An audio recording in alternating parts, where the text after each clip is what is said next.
There's a pretty one, Ulysses.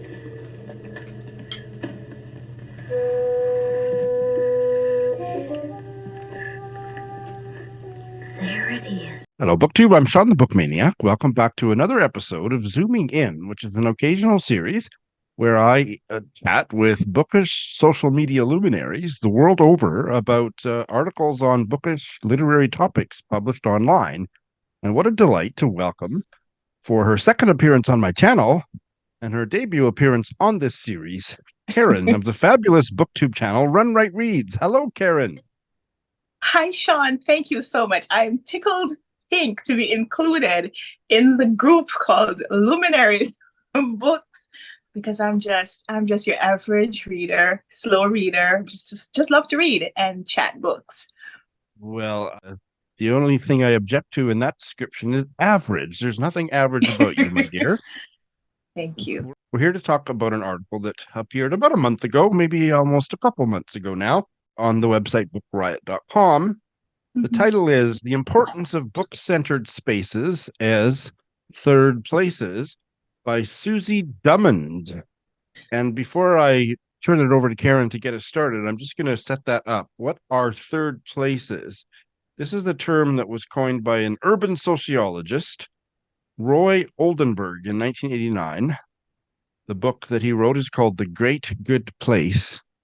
And he says first places are where we live, our homes.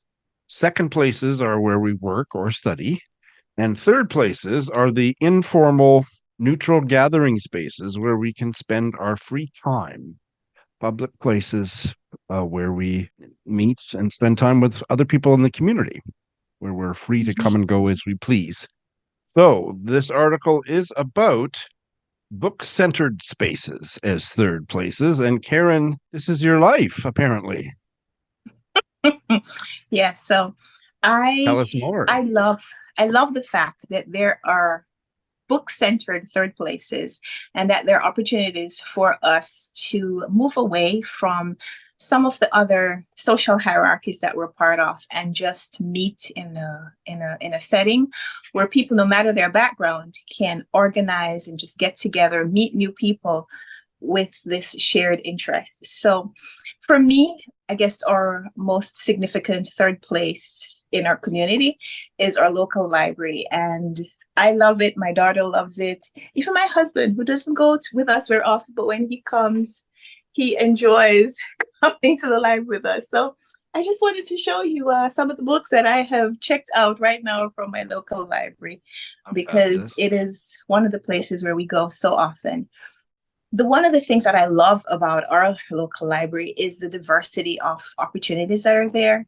So this past summer, my daughter, who's 3 and she's in preschool right now, but she had her first summer holiday ever, being out of 3K, transitioning to pre-K. So we spent a lot of our free time, a lot of our downtime in the summer, just going to the library and participating in a lot of the events that were available for children. And so even though she has a social community from her school and she has friends that she's made at school, we also go to church and she has friends that we go to church with. But here at going to the library gives us an opportunity to connect with children from our neighborhood, children who may be a little older or go to different kinds of schools, but everyone coming into a social space to gather and just commune with their shared love of learning and bookish adventures and all the programs that the library offers. So it's something that I love for myself, but it's also a gift that I love sharing and giving to my daughter. Just opportunity to connect with lots of different people in this space. So it's a fantastic thing to have a library around. When you say around, how close is it to you where you live? So our local branch is about 7 blocks away. It's a little strange because there are turns and turns, but it's about a half a mile away. I live in Queens, New York. So we live in New York City, but in the borough of Queens. And so I won't tell you my local branch because I don't want you coming there. I'm just joking. Taking the books out before you get your hands on them. Yeah. I'm interested in this article was a bit of an eye-opener for me because, well, I frequent my library, in particular the branch library, which is about a 10-minute, 7 to 10 minute walk from my house. And I also spend lots of time in bookstores. I hadn't really consciously thought of them as third places or just basically community space where I might actually participate in the community.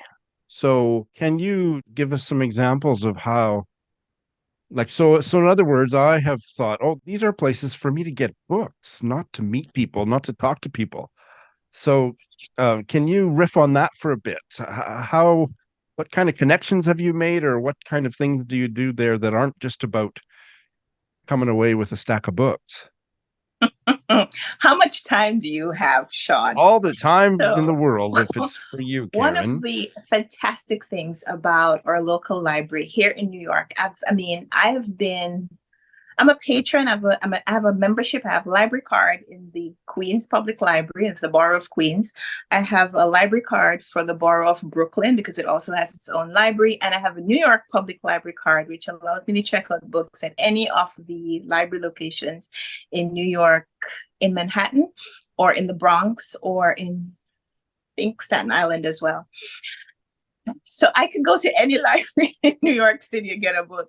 But one of the things that I love about the library that we have been frequenting since we've lived in this community is that, number one, it's a lot. It's very close to our home, so we can go there. We can go online and request books that are not physically in the location of our local branch. So we can request almost any book to be sent to us and for us to go and pick it up within a few days, usually. And also, the librarians and the people who work in our local library have become friends. So this summer, for probably the first time in my very long relationship with the New York library system, this year, because of my daughter and because of the fact that she's very open to meeting new people, we go in and we see people, we see children who she just wants to go and talk with. And so I've now become friends with some of those children's parents or caregivers. Our local library also organizes these events that teach crafts. And so during the summer months especially, they had craft classes that were geared for children, but they also had craft evenings with a different view to connecting children with their adult caregivers as well. So giving the child and their parent or other caregiver or the guardian an opportunity for them to work and create something together. So I loved some of the things that we were able to learn, things that I never thought about doing with my daughter before, but learning something new and being able to connect on that basis, and also meet other people at the same time, the people who are facilitating the class as well as other participants. I'm even going to show you a little bookmark that I saved from one of the presentations that we had at our library. It was for the children. So they had a balloon artist. His name, Nick the Balloonatic. And so the bookmark shows some of the activities, some of the art that he created with these balloons. And after the event, he was distributing them to the children who were participating, but also to other people who were in the library. So, it's an opportunity for you to have fun, but also to connect with other people who may not immediately come to an event because it is marketed for children, but who would also, I think we all have the desire to participate in something that is lighthearted and fun. So. Yeah, that's great. Yeah. Now, we haven't yet talked about bookstores. I'm assuming that you sometimes wander into one of those. I do. So the reason that I may elevate libraries above bookstores right now as a third place is that, you go into a bookstore, you are free. There's a public space. You are free to wander the bookstore and browse the selections. But the goal of the bookstore is a business. The goal is to sell you a book. So while you're there and you are able to connect with the booksellers as well as other patrons of the bookstore, there's a little bit of pressure for you to buy something when you're in a bookstore. And not everyone may have the economic means to do so. So I think sometimes if you may be having a little bit of a financially challenging period, you may feel a little intimidated about going to a bookstore. Whereas at the library, it's free to get a library card. It's free to go to an event at the library without feeling pressured into needing to buy something. You know, the library facilitates book club meetings as well. So you can go and check out a book and also be a part of a community reading and discussing that book, where there's no pressure to actually purchase something and spend money if you don't have the opportunity to do so. So I love bookstores. I will always support bookstores when I can, but we don't have a physical bookstore in our immediate community, whereas we do have a library. And the books are free to check out. I spend a lot of time at one of the closest bookstores to me, and it's about a 10-minute drive, perhaps. So it's not a place that I would walk to, but it's a place that I often go to because they have 2 or 3 book launches or other kinds of literary readings every week. And I Oh, go that's at great. least once or twice a month. And that is, I've always loved going to book launches and so on. So I really enjoy that. This article has given me a little bit of a challenge to think, that is in and of itself, that is community.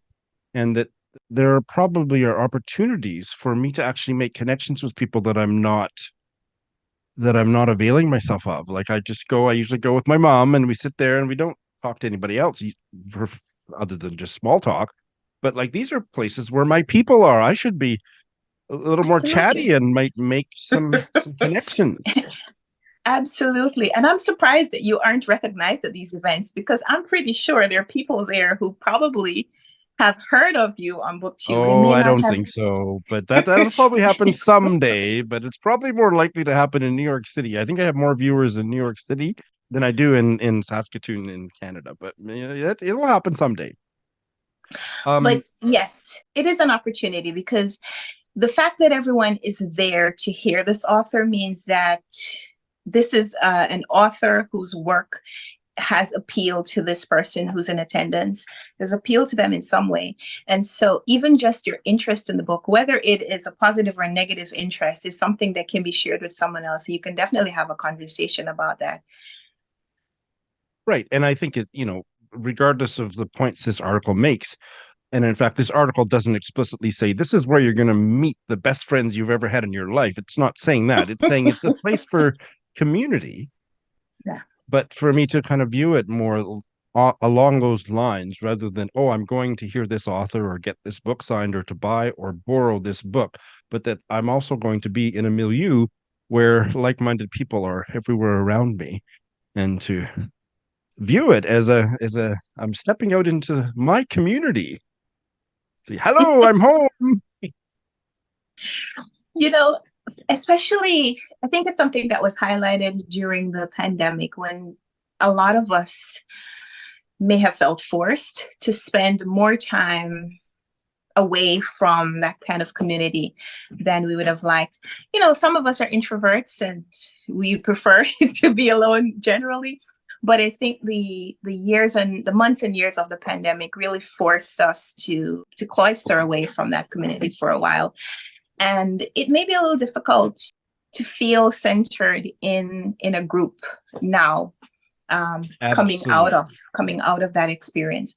So, you know, it may be a slow return. It may take a little while for you to feel completely comfortable in that group and That's right. fully feel like you're a part of it in that way. My favorite introvert t-shirt it says, sorry I'm late. I didn't want to come. You just got me. I Yeah. actually didn't want to come. Oh, that's funny. Does your library have book clubs, things like that, book discussions? Because those are places where there's more of opportunity to make conversation and so on.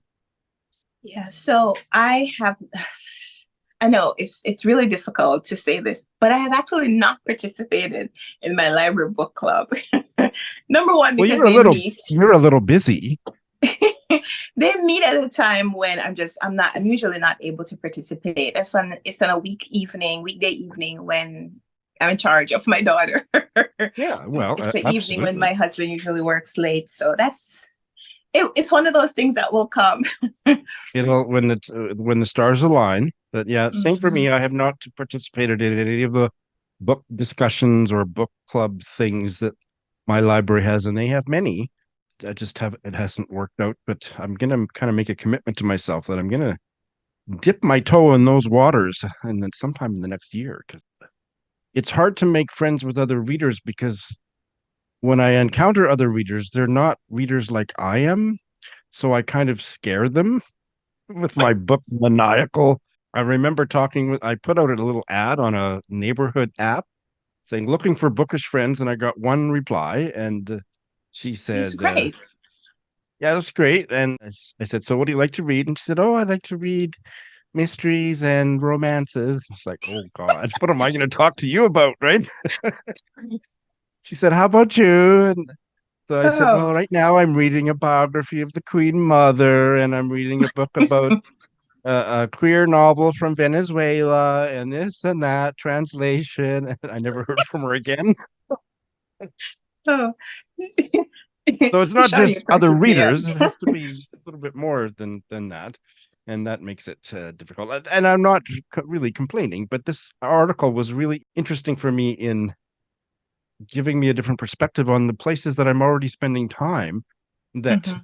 give me more than I think they're giving me. They're not just giving me a stack of books to take home. They're also giving me some human connection that I wasn't really paying attention to as much. Mhm. Your stories, it's cracking me up. But you know what? One of the things that drew me to BookTube in the first place was the fact that I could talk with people who had the kind of eclectic reading taste that I feel like I have. Because looking at the books that I read, I don't read a lot of YA, which is what I thought booktubers read. But generally, when I pick up a young adult novel, because I know I'm not going to read only young adult novels going forward, generally when I read a YA novel, I enjoy because it's something that I want to read right now. When I read Caribbean fiction, even though I read and promote Caribbean fiction a lot, I don't just read Caribbean fiction. So I know that there are some books, some of the literary novels that I do read and love and come to BookTube to have conversations about. I know that I may not find in real life people in my community who enjoy reading those books all the time. But I feel like when I meet a reader, any reader, that there should be something that we may have in common, even if it is a perspective on reading or a perspective on books. So I usually have one ear out when I'm at the library, listening to hear what books other people are talking about to see if we have some kind of reading comparison that we can do. But I feel like just about any book that someone is reading, I feel like I could have a little bit of a conversation with them about it, even if I haven't read that genre. Like you said, a lot of the people that I have encountered when they say that they like books, they like romance novels. And it gives me a story because I grew up with my mother reading romance novels, and a lot of the women I don't know if you're familiar with this, is it a series? It's not a series, it's a publishing company, the Harlequin Romance. Oh, absolutely. Publishing company. Yes, yes, yes. And when I was very young, there's another one called Mills and Boone. You're familiar with Mills and Boone? No. But in Jamaica, when I was growing up, a lot of the people that you heard when they said that they read, they were talking primarily about Mills and Boone or Harlequin romance novels. Both of them really just wrote romance novels. And while I have read a few of those and enjoyed them, I don't read a lot of those right now. But I feel like even if I meet or when not if when when I meet a reader and that is their preferred book or genre to read, then we have a story that we can share. And even if my story is only about, remembering my mom reading them when I was a little girl and wanting to grow up so that I could read them too. But it's an opportunity to have a bookish conversation, even if it's not my preferred kind of book. So it's one of the That's reasons wonderful. that I love picking up different kinds of books, just so I can talk to different people. And these days I read a lot of children's fiction because I'm in that world. You're in that And I world. found that a lot of the books that I read that are children's literature are really, really enjoyable. So reading this article has reminded me that the places that I go because I love books so much are also places for community. Talking to you for the first time in a long time, Karen, has reminded me that I could talk to you about, I love talking to you so much that I would be happy to talk to you for an hour about romance novel or any We topic should definitely whatsoever. set that up. So I hope you'll come back another day. Will do. Thank you so much for having me, Shawn. It's a pleasure Thank- to be here. Pleasure to talk about one of my favorite places to be and to visit and to meet new people. So here to promote and support my love for libraries, and I hope your love for libraries and bookstores and all bookish venues and spaces. Thank you so much for having me, and I look forward to chatting with you again soon. Well put. Thanks, my dear.